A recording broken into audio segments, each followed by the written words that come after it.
Me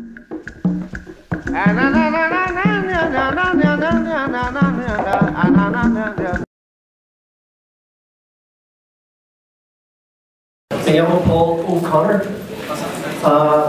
Estoy aquí de Irlanda y espero que no voy a hablar para 20 minutos porque esto probablemente es demasiado. Y otra vez en 10 minutos y a ver quién está durmiendo. Porque no voy a hablar para 20 minutos, no.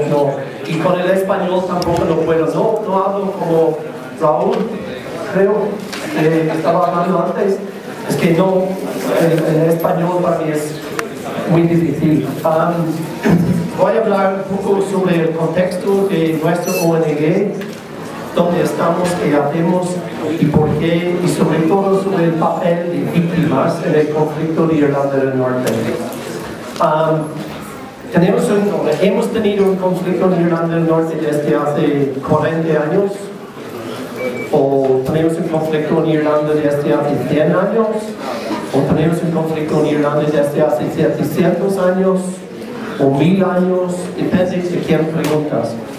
Sobre todo, el conflicto ahora, estamos en un proceso de paz. Hay problemas todavía en este proceso de paz. Por esta noche, por ejemplo, había enfrentamientos en Belfast, porque el ayuntamiento había votado de quitar la bandera inglesa del ayuntamiento, donde estaba a 300 días al año. Y por este voto había enfrentamientos con grupos de derechistas, paramilitares y tal, esta noche. Todavía tenemos en Belfast más que 150 kilómetros de muros de la paz. Se llaman muros de la paz. En la verdad son muros para hacer separación entre varias comunidades. Y estas son comunidades de trabajadores. Pero tienen estos muros grandes entre los barrios. Si hablamos de Irlanda del Norte, mucha gente quiere hablar de católicos y protestantes. Y en este tema quieren hablar también del papel del gobierno británico, del papel del ejército británico. Y quieren decir que su papel durante todos los años ha sido neutral en el conflicto. Y que el conflicto ha sido religioso. Hay mucha gente en Irlanda que no aceptan este análisis del conflicto religioso. Que hay mucha gente en Irlanda que no hablan de religión, que hablan de clase, que hablan de discriminación, que hablan de la colonización de Irlanda como causa principal del conflicto en Irlanda. Y para mí también la explicación del conflicto como el conflicto religioso es decir que Inglaterra y Gran Bretaña no tienen un papel importante, no tienen el papel más importante en el conflicto. Yo trabajo en un ONG que se llama el Pat Finucane Center, está en Derry, en la segunda ciudad de Irlanda del Norte. Los británicos dicen Londonderry, nosotros decimos Derry, o Derra, as gaélico, en la Gaelic language. Somos un ONG que se llama Pat Finucane, porque Pat Finucane era un abogado en Belfast, amenazado durante muchos años por el ejército y la policía. Y en 1989 los paramilitares unionistas, los derechistas, han matado a Pat Finucane en su casa. Hace un año, el primer ministro de Gran Bretaña, el David Cameron, admitió que en el asesinato de Pat Finucane había enlaces entre el ejército, la policía y la escuadrón de muertos que ha matado a Pat. Él ha aceptado que había estos enlaces, pero tienen miedo de dar una investigación internacional. Él decía por el Ministerio de Defensa, por las fuerzas dentro de los servicios de seguridad y tal. Eso es una cosa que a lo mejor conoces muy bien aquí en Colombia, estos enlaces entre el militar y grupos derechistas. Esto conocimos también. Trabajamos con víctimas del conflicto, cerca en nuestro ONG trabajamos con 350. Y tengo que decir algo sobre el conflicto en Irlanda y una diferencia muy grande para mí en Colombia. Para nosotros, si miramos la situación aquí, no hay ninguna comparación en el sentido de que el sufrimiento aquí, las cifras de los muertos, de los asesinados, es que es increíble para nosotros. Casi no podemos entender estas cifras. Y en este sentido, no hay comparación entre Irlanda del Norte y la situación en Colombia. A pesar de esto, ha sido para nosotros demasiado. 3.500 muertos, son 3.500 dentro de una población en el norte de Irlanda de 1,5 millón. Entonces, ha sido bastante, pero no tiene ninguna comparación con Colombia. Si hablamos del tema de víctimas en Irlanda, a lo mejor hay muchas cosas que hay discusiones que tienes aquí en Colombia, que tienen en el País Vasco y en otros conflictos. Primera pregunta, ¿quiénes son las víctimas? Porque hay gente que dice que hay víctimas inocentes. Y para ellos las víctimas inocentes son las víctimas del IRA, las víctimas del terrorismo, dicen. Para nosotros no hay víctimas inocentes y víctimas culpables. No existe. Y también según la ley, la definición en Irlanda, no hay una diferencia. Según la ley, una víctima es alguien que ha perdido un miembro de su familia por el conflicto o alguien que ha sufrido daños psicológicamente, físicamente por el conflicto.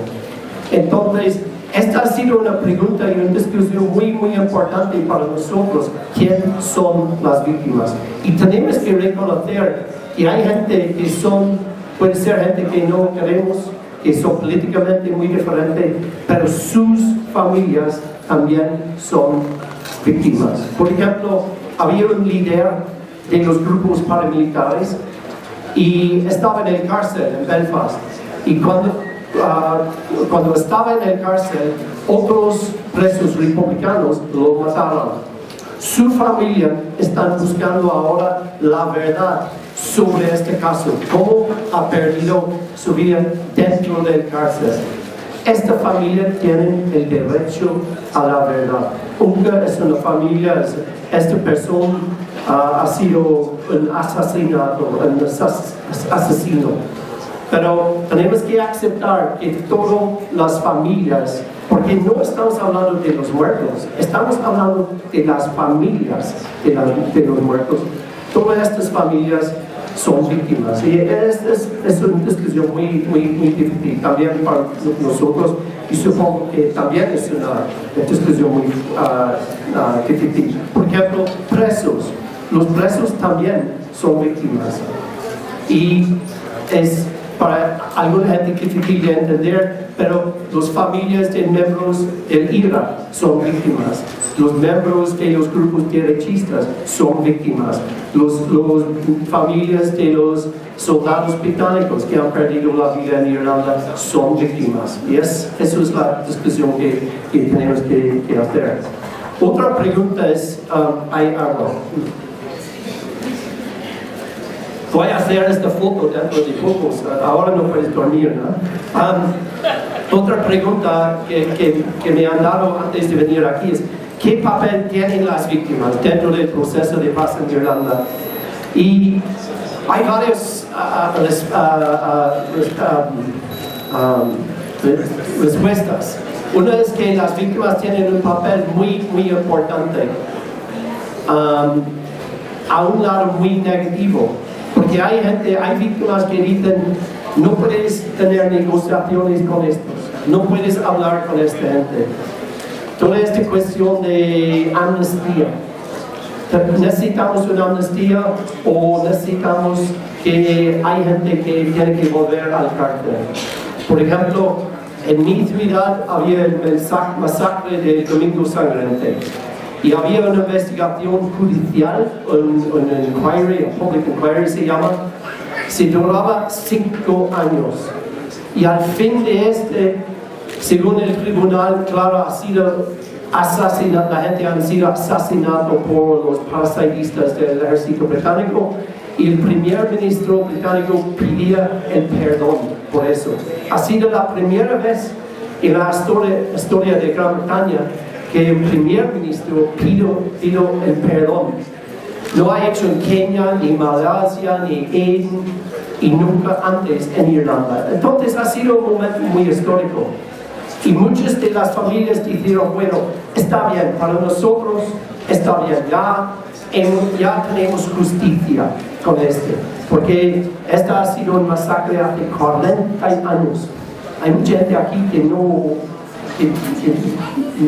tienen 40 años, entonces es muy lejos, ¿no? Pero hay otras familias, gente que conozco, que me gusta, que dicen, no, eso no es justicia, necesitamos un proceso, necesitamos un juez, necesitamos que estos soldados tienen que ir a la cárcel.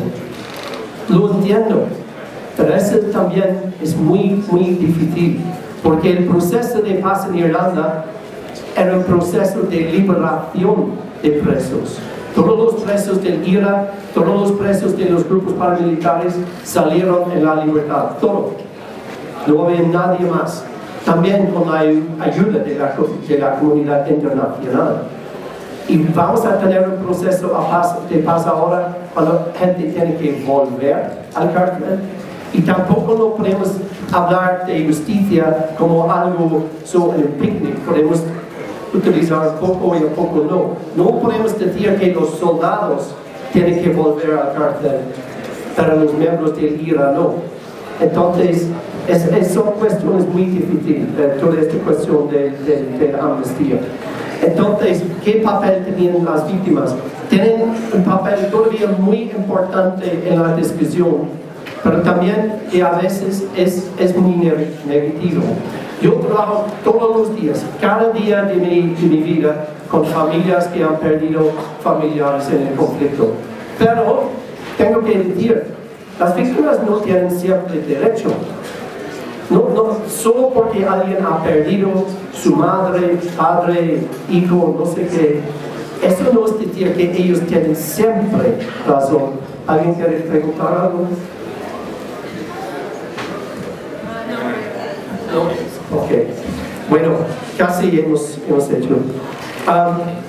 Hay gente que dice que las víctimas no pueden controlar el proceso de paz. Tienen un papel muy importante, pero no son los únicos que van a participar en el proceso de paz. Y eso es obvio, ¿por qué? Porque las víctimas han perdido familiares. Para ellos, un proceso de paz puede ser muy difícil, porque en un proceso de paz hay que andar una milla en los zapatos del otro. Eso es muy difícil, muy difícil. Hemos visto en Sudáfrica. Dicen que un problema con toda esta discusión en Irlanda y entre Irlanda y Gran Bretaña es que hay un dicho que los irlandeses nunca quieren olvidar su historia y los ingleses nunca quieren recordar su historia en Irlanda. Y los dos tienen razón. Pero hay una canción sobre mi ciudad de Derry, de Philip Walker, se llama What's Lost is Lost and What's Gone is Gone Forever. Que la canción es como lo que es perdido y nunca podemos recuperar. No podemos recuperar la gente, pero podemos recuperar la verdad y la memoria histórica. Gracias.